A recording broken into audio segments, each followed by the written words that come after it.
Face à une mobilisation mondiale contre les changements climatiques, l'Afrique est la partie du monde la plus touchée par ce fléau. Le continent est à la croisée des chemins.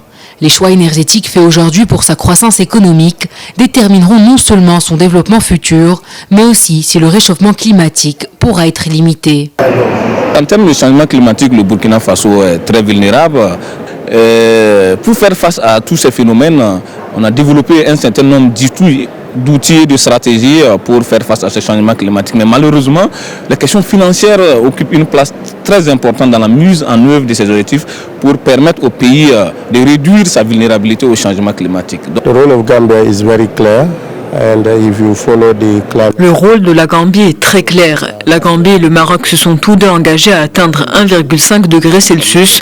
On s'est également engagé à faire entendre la voix des pays africains et des pays les moins développés pour justement nous assurer que les financements et les ressources nécessaires pour lutter contre le changement climatique seront déployés.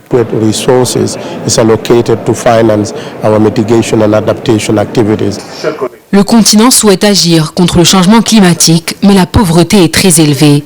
La direction à prendre en termes de mesures écologiques dépend considérablement de l'aide que l'Afrique recevra d'autres régions et des institutions internationales. Pendant longtemps, il nous est reproché, nous pays africains, pays du Sud, pays du bassin du Congo, second réservoir carbone de la planète après l'Amazonie, second poumon écologique, il nous est reproché de ne pas avoir d'instruments construit de mécanismes avec une transparence de gouvernance.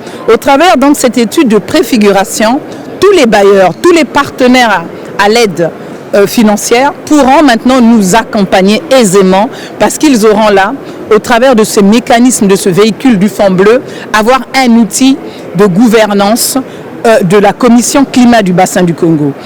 Aujourd'hui, l'Afrique représente 17% de la population mondiale, mais ne représente que 4% des émissions de gaz à effet de serre mondiales. Au cours des 30 prochaines années, le continent pourrait abriter au moins la moitié de la croissance de la population mondiale.